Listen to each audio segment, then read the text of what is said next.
get this show started!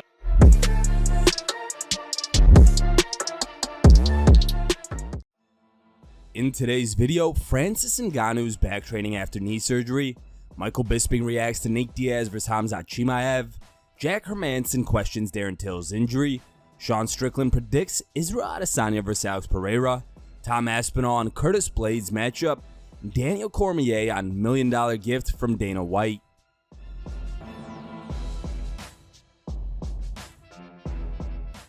Francis Ngannou underwent knee surgery earlier this year for a damaged ACL and torn MCL suffered in training prior to his victory over Cyril Gane in their title unification bout at UFC 270 on January 22nd.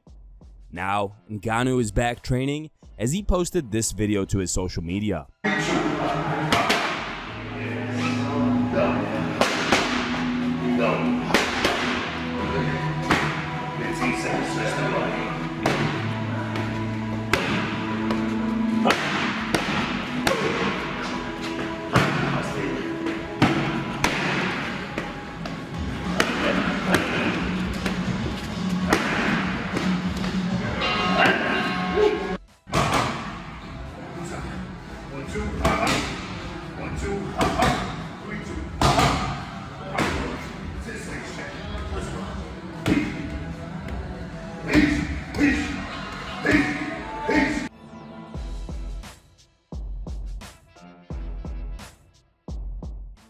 Speaking on the most recent episode of the Believe You Me podcast, Michael Bisping reacted to news of the UFC booking Khamzat Chimaev vs Nate Diaz and explained why it's going to be a tough fight for the Stockton fighter.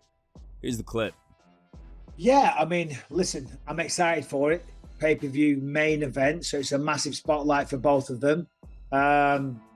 Listen, you can never count Nate Diaz out in a fight, right? There's one thing you can't call Nate Diaz is a quitter or a coward, whatever word you want to use. None of those apply to Nate Diaz.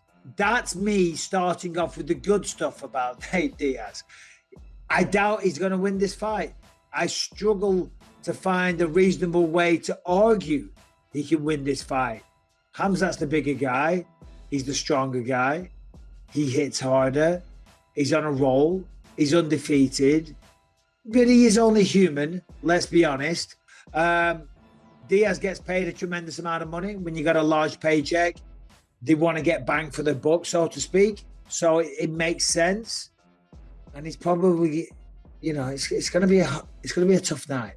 It's going to be a hard night for Nate Diaz. It's a big moment for both of them. I mean, Khamzat Chimaev is already a massive star. He's taken the world of mixed martial arts by storm in a big way. But obviously beating Nate Diaz, one of the biggest stars in the sport, will add to his resume and further cement the possibility of a title fight against Kamaru Usman. And if Nate Diaz can pull off the unthinkable, hey, his stock will go through the roof.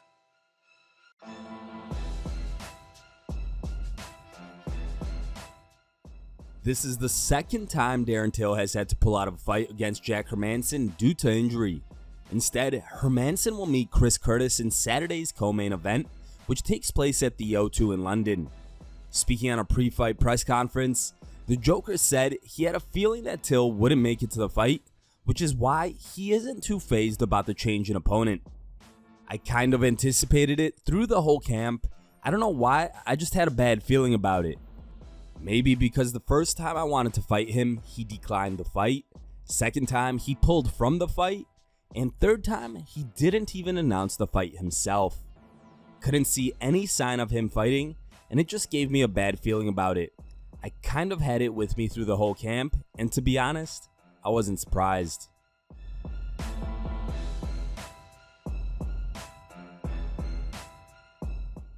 Israel Adesanya and Alex Pereira will meet after both men picked up victories earlier this month at UFC 276. In a recent interview with the Schmo, Sean Strickland, who suffered a knockout loss to Pereira at UFC 276, shared his thoughts on the matchup between Adesanya and Pereira and explained why he believes Stylebender will emerge victorious in this fight. He said, "I think Izzy's gonna beat Alex. I think Izzy's going to stand there and Izzy's going to bounce around and outpoint Alex for 5 rounds. We're all going to say Izzy's the best in the world. Doesn't change the fact he's a bitch. Izzy's going to float around and win, but at the end of the day, no one remembers how you win. They just remember that you win. So even though he's going to dance around on his little twinkle toes, he's still going to win. The guy paints his nails. It's sad. It's sad that he is the class of champion that we have. Genetically gifted, great fighter, but it's sad that that's the class of champions we have these days. What do you guys make of this prediction from Strickland? Who do you think is going to win? Pereira or Adesanya?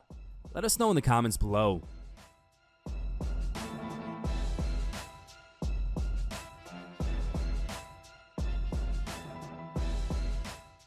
Tom Aspinall meets Curtis Blaydes in Saturday's UFC Fight Night 208 main event, which takes place at the O2 in London. Speaking to UFC News a few days ahead of the bout, Aspinall said he's ready to test himself against the best wrestler in the division and explained why it was the most uncomfortable training camp in his career. Here's the clip. I found some answers, yeah, but each and every fight brings different questions, and I am in this sport not just to make money and be the champion of the world, but also to get some answers about myself. So this fight brings even more questions, and I'm looking forward to finding the answers on Saturday night. Can I fight? Can I compete with a guy who has the best wrestler in the division? Can I compete with a guy who's been in the top 5 for the last 5 years? Can I beat a guy who no one else wants to fight? They're the main questions. Oh, I've been preparing for that so much. Like this, to be honest, this has been by far the most uncomfortable training camp that I've ever had, because I'm basically starting, not every day, but a lot of the time from like bad positions with fresh guys starting on me. I'm starting in a disadvantageous position and they're starting in the dominant position. So it's basically just me getting squished most days for the last 8 weeks and me having to work out of the bad position. So yeah, I'm prepared for that, definitely.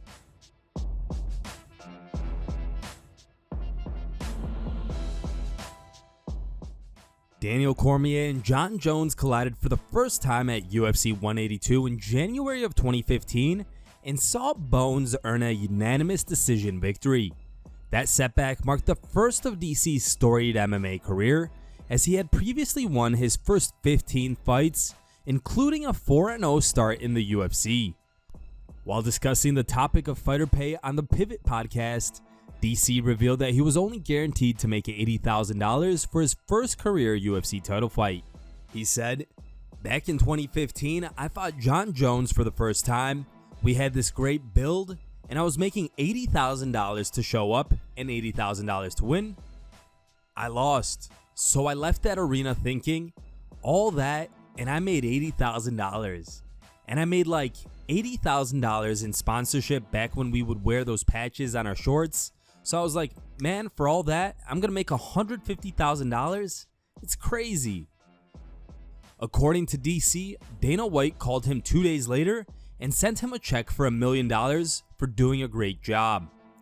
Dana calls me 2 days later and says, "Hey man, you all killed it.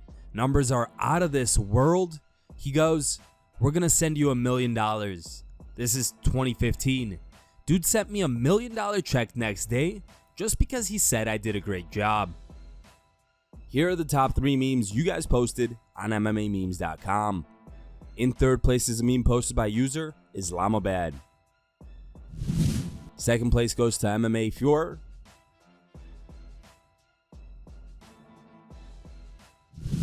And the number 1 voted meme was posted by a user named StrongBro. Thank you guys for watching. If you liked the video, please leave a like and subscribe to our channel to keep up with the latest MMA news.